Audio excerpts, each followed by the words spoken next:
Hey everyone. Today I'm joined by Selim Tansuğ. Selim is currently the Chief Operating Officer at the Quality Group, with a previous tenure at Unilever in senior leadership roles across Asia and Europe. Selim, thank you so much for joining me. Thanks for having me over for this conversation. Looking forward to it. I guess a good starting point. Could you just tell me a little bit about yourself and your career journey so far? Yeah, absolutely. As you alluded, I spent a long part of my career working in Unilever, which was amazing. It's a great school. I've joined as a fresh graduate, as a management trainee, and worked my way up in supply chain. My first job was in planning. Then I moved to warehouse management, moved to customer service. My first big assignment was building an ice cream factory. I ran it for a year. Then I moved to a slightly bigger project of building and transforming one of our home and personal care sites from an old to a new location. Moved to Vietnam, where I was the head of supply chain there. Amazing, vibrant country. Came back to Europe, where I was leading European logistics e-commerce. And then after, let's say, 18 years of an amazing career, I had this unique opportunity to join the Quality Group, which is the company that I'm working on. It's a sports nutrition company. It's a bit different, obviously. It's a private equity-owned company, and I've been working as the Chief Operating Officer for the past 3 years. Fantastic. Thank you for the introduction. Can you tell me, throughout your earlier career, what was some of the most important advice that you were given yourself by mentors? I think, first of all, always going after roles and jumping into them, even though you felt a bit not fully confident. And I had this in various parts in my career. And I was always pushed into those biggest roles. And then looking back, those were the moments that I really went outside of my comfort zone and I learned a lot, right? In the first maybe 6 months or so, you still feel that kind of thing in your tummy that you didn't have the full, let's say, understanding of the job and whether you would be able to succeed in it or not. But those are the moments where you really break your shell and really develop new skill sets that you didn't have beforehand. So that for me is definitely number one. Number two, obviously, as you go senior in the organization, I got to learn, and also through my mentors and etc., that you are as strong as your team, right? And I've always been a major believer in this one. And that's why I've spent a lot of my time working and coaching and developing my team, because if they are successful, I'm successful. Those were the two, let's say, the big coaching / mentoring advices that I get. And I truly believe, and I still live by them today.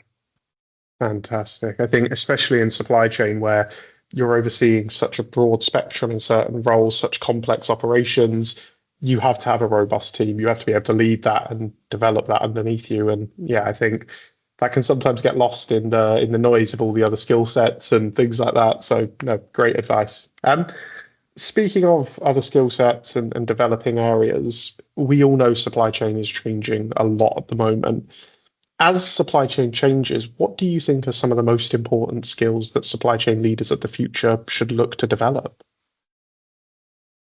Look, first and foremost, I think the biggest mistake supply chain can do is stay isolated, right? If you look at what supply chain does, actually, I mean, we make stuff happen. We control the majority of the company's cost and hence the margin structures.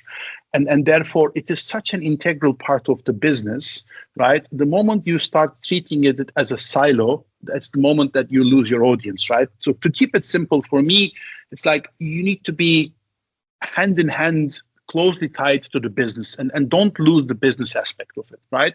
That for me is super crucial. Everything that you need to be has to be part of the broader strategy, is fully delivering against whatever the structure, your categories, your brands, your general manager or CEOs, right? That is for me the utmost critical thing.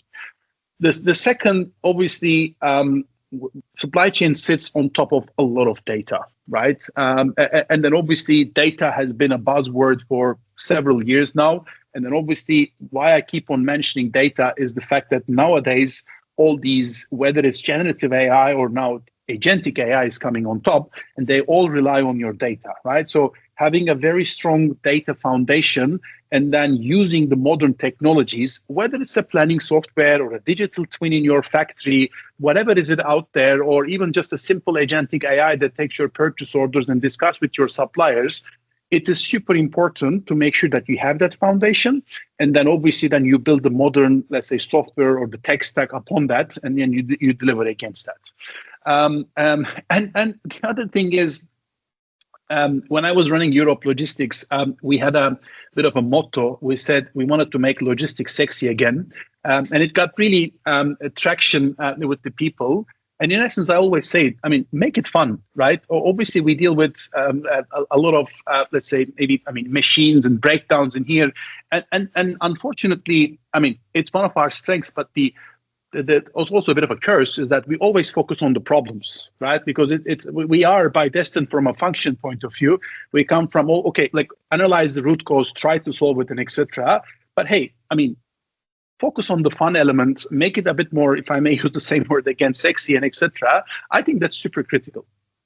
I love that. I think that's a really good way of looking at it. And yeah, people can get so caught up in the minutiae and the challenges and the problems that sometimes I think if you step back and have a look at what people are actually doing within their operations, it is sexy, it's fun, it's interesting. It's a really elaborate chain of things that are coming together to lead to a business success. And yeah, I like that. That's a really good way of looking at that.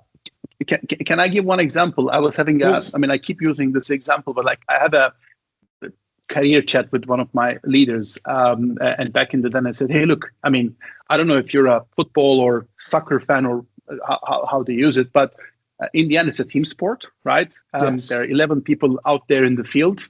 But I always say, hey, look, supply chain is always like the goalkeeper. So it's one of those functions. It's super essential. There's one of you out there in the field, right? You're defending the goal, but you can have a 90-minute perfect game. You can save a few penalties, do amazing saves, and etc. But yes, people will applaud you, but don't expect to get patted on the back because that's kind of your job. But the moment you let that goal in at 90 plus 2 minutes, unfortunately, everyone is going to come after you. So that's the kind of the job that we are in, and you need to be accepting it and in love with that. Yeah, no, it's sometimes the harsh reality. I think for some people, it can be a little bit thankless sometimes, but that's the job. And you know, It is sexy, it is interesting, it is essential to a business. But yeah, reframing how we think about that is a good way of doing that. I like that a lot. Selim, earlier in your career, you mentioned about working abroad and spending time in Asia. I always like to ask people who did 10 years in places like Vietnam, for example, what did that teach you that you now take into your current role in terms of the management style and working overseas? Well, I mean, Vietnam has been a challenge on multiple fronts, as in that helped me grow. On a personal note, when the assignment came in, my wife was pregnant for our second kid, and she was 6 months down the line. So we had a bit of a split family situation. And I always say, I mean, everyone has their individual life, and you need to make your own priorities. At that time, we could make a split family work. It was me 4 months almost traveling back and forth between Istanbul and Vietnam. And for the audience who doesn't know, that's like a 11 to 12 hours flight. So it's not like a European commute. Exactly. But we found a way to make it happen. And that was the thing. And then obviously after the family moved in, it was a new place to begin with on the personal side. And it's funny, I always give that example, is like, despite the fact that there are all these European markets, you go on there and you look at the milks out there, you look at the eggs out there, and even for the simple grocery stuff, you don't know what you're going to get. right? And then I ended up actually, instead of getting a chicken egg to do my omelets, I ended up buying a duck egg in my first instance. So you kind of learn it the hard way. But hey, these are great experiences. Then you learn. And then what we made it to actually then, hey, this is a unique opportunity for us to spend time as a family. And then we traveled around Asia or within Vietnam to explore the new places, despite we were having a newborn and a 2-year-old, right? So, but we kind of converted into how we can make the best out of it. On a career side, it was amazing because this was my first board assignment. And then when I moved there, I was the only other expat in the board, all right? And then you kind of feel in at Vietnam, Unilever Vietnam is fantastic, amazing talent, great people.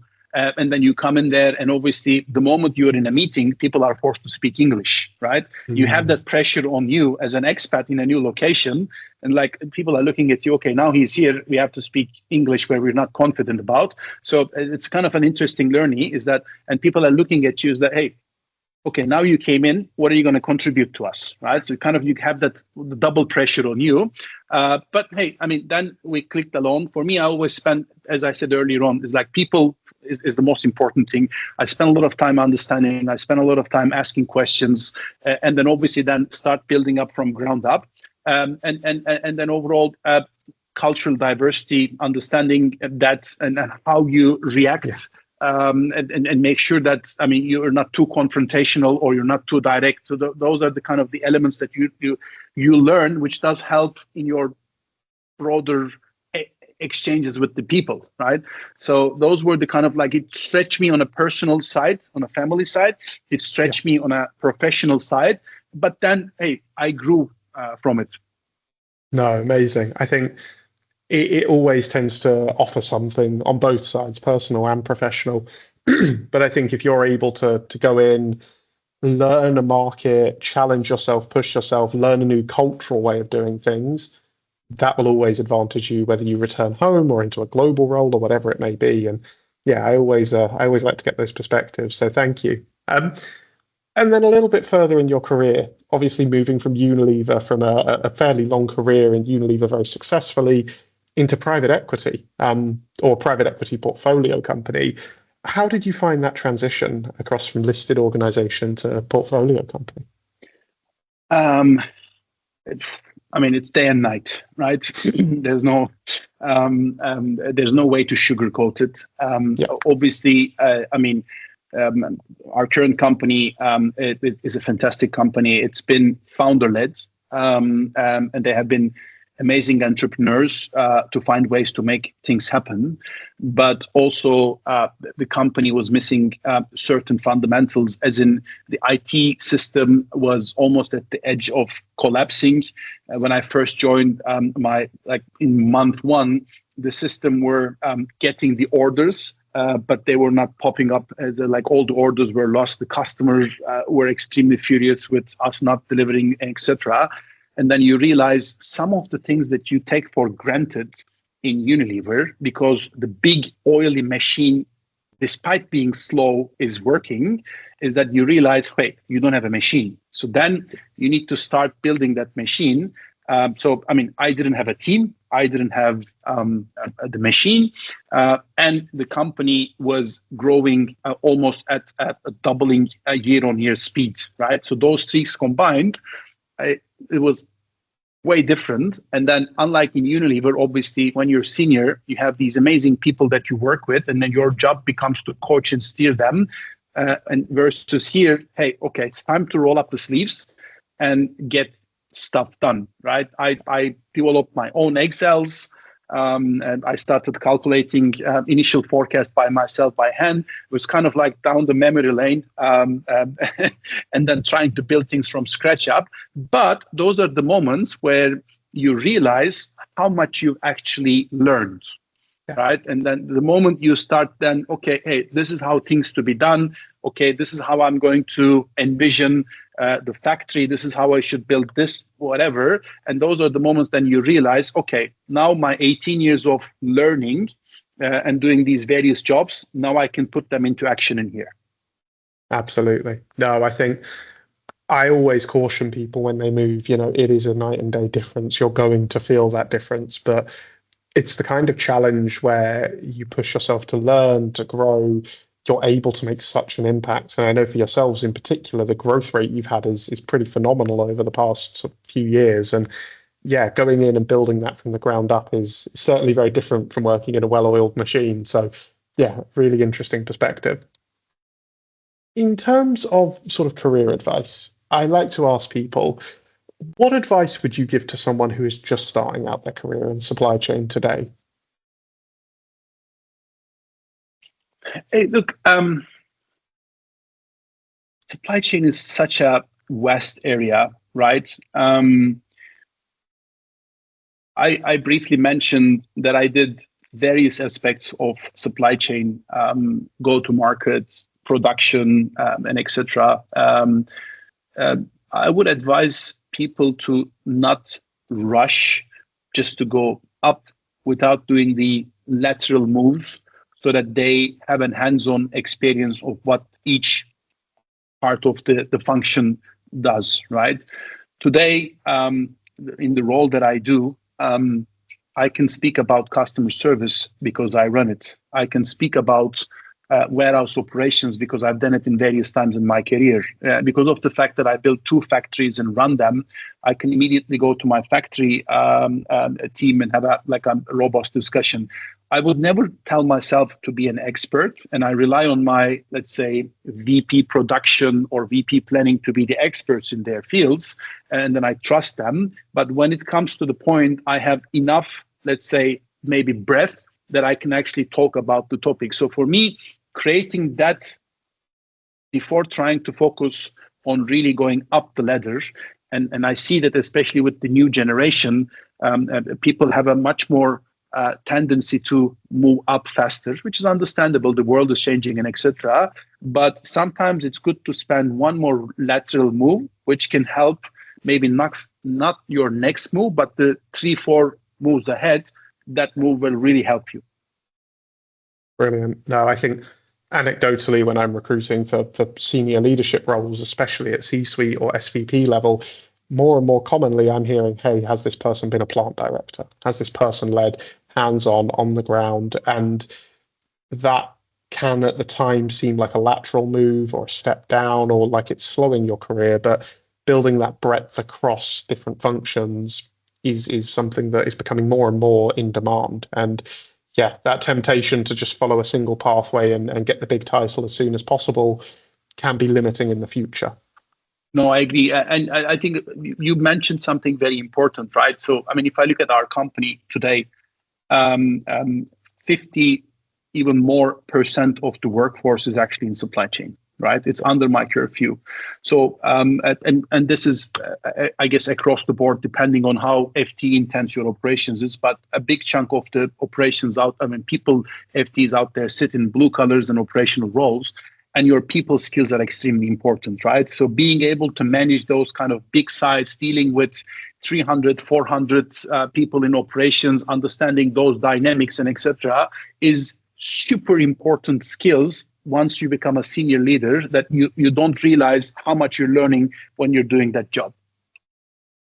Absolutely. On the other side of the coin, I always like to ask people such as yourself, what advice would you give to a senior leader that is aspiring to reach the C-suite, that is maybe one step away from that COO, CSCO position?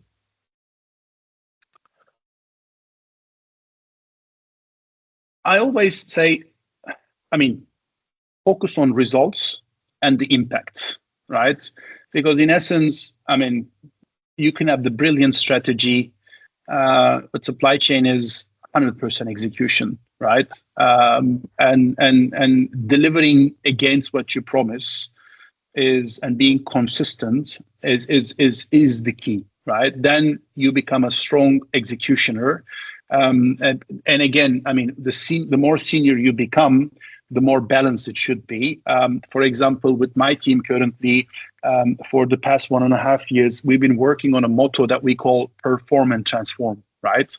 Obviously, the more senior you are in the organization, the more balance you should be on on the performance side, which is delivering the requirements for today, but at the same time, keeping the long-term horizon about how you're going to transform, because there's a rapid change, especially within a company that is young and dynamic like ours.